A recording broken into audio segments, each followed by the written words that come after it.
What up, this is Dylan from Local Injection Music Reviews, and today I am reviewing the album Super Cool Treehouse by Melbourne rapper Seth Sentry. Super Cool Treehouse was released on the 18th of June 2021 through his label High Score Records under Universal Music Australia. And this came 6 years since his last album Strange New Past, so it was very anticipated by his fans. This album has 11 tracks with 5 singles, and an interesting fact about Seth Sentry is that he's actually never had a feature artist on any of his songs in his whole discography. A post on his socials when this album dropped explained that none of the songs really have proper choruses or bridges, and it's pretty much just straight bars. The title Super Cool Treehouse actually comes from the name of his Twitch channel. Being an avid gamer, Seth Sentry likes to stream his gameplay, and this album actually began as a way to kill boredom during the lockdowns of last year. He would ask producers to send him beats, he would find one he liked and write a rap about it in that week, and he would perform that during his live stream on the Sunday of that week. So no two beats on this record were made by the same producer, and they're all emerging artists. So in a way, Seth kind of crowdsourced this album. He went back and chose his favorite ones from the Super Cool Treehouse episodes and remixed the songs with his producer Nick Martin. For those of you who aren't too familiar, Seth Sentry is like your favorite rapper's favorite rapper. He's got this signature style of a relaxed flow with witty, technical lyrics, with comical subject matter, a lot of puns, and pop culture references. I have to say, Seth Sentry's debut release, the Wait a Minute EP, is probably one of my favorite projects to ever come out of the local scene. Going through the album, the first track, Blue Shell, was a single and was produced by duo Banter. You've got this ambiguous synth melody with these half-time drums, and the song is actually littered with Mario sound effects. The song itself is pretty much just battle rap with gaming references, hence the title Blue Shell. And this song really sets the tone for the rest of the album because he's talking about how he's better than all these other rappers, but with quite minimum effort in his voice,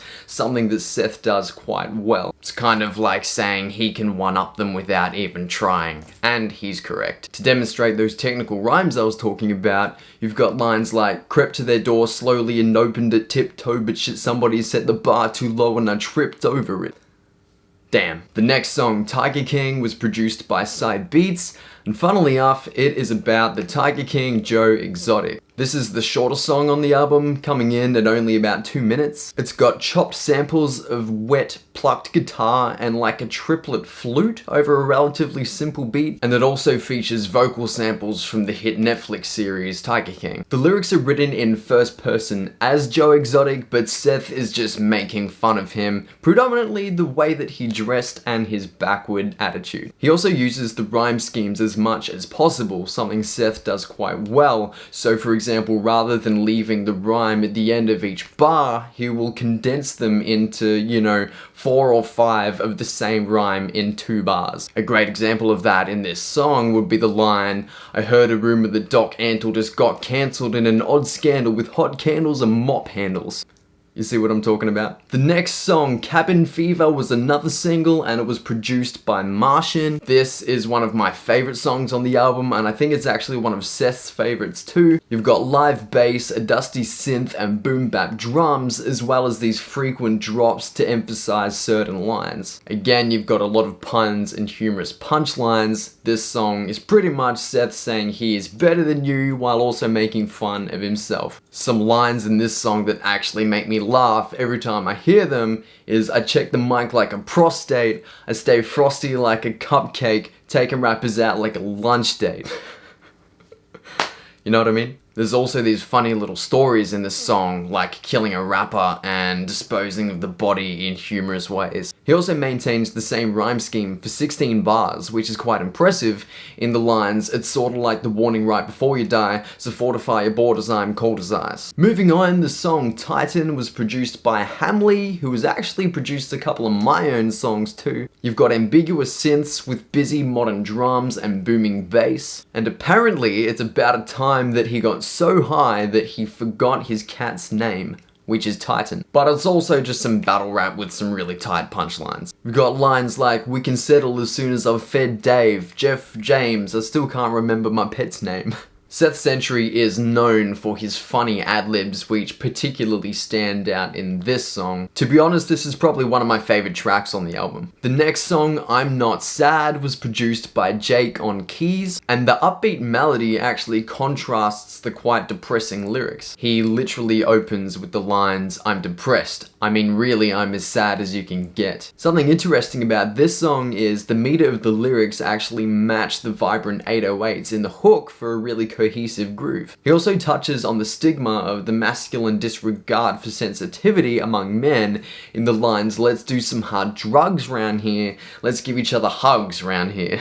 The next song, "Cheap Shots," was another single and it was produced by Blooms. You've got ominous keys and bass with contemporary halftime drums and this really catchy low hummed melody in the chorus. This is pretty much just another song with strong bravado and a lot of similes, but he also deliberately raps past the end of the bar for this kind of offbeat flow. And one of my favorite lyrics on this album is in this song when he says, "Manure, manure." He also criticizes modern rappers who feel the need to bark lines and flaunt fame in the closing line of this song where he says, "I do not yell cause I don't need to shout the whole bar just to send you some cheap shots." The next song, "Brambles," was produced by Edward Quinn, who is one half of Slum Sociable. You've got this really interesting busy double bass and versatile drums, and it's about writer's block and the love-hate relationship of making music. And the chorus actually makes reference to his Twitch channel, "Every week it's something brand new, trying to pick my way out through the brambles." And he also demonstrates this stop-start flow with inflections and rhymes by changing the way he pronounces certain words. And a great example of this is the line, "Getting shitty reviews, everyone's against you," something that Seth does quite a lot. Moving on, the next song, "Denial," was produced by Branford, and it's the most serious song on this album. It's about the murder of George Floyd by Minneapolis police officer Derek Chauvin, something that shocked everyone and sparked movements all over the world. Apparently, Seth originally just wrote some battle rap for this song, but while recording it, felt that it wasn't right since he just couldn't stop thinking about the events of that week. So he went back and rewrote it, and this song is the most poignant on this album. You've got awesome wordplay in the lines, "Oh, you judge, jury, and executioner?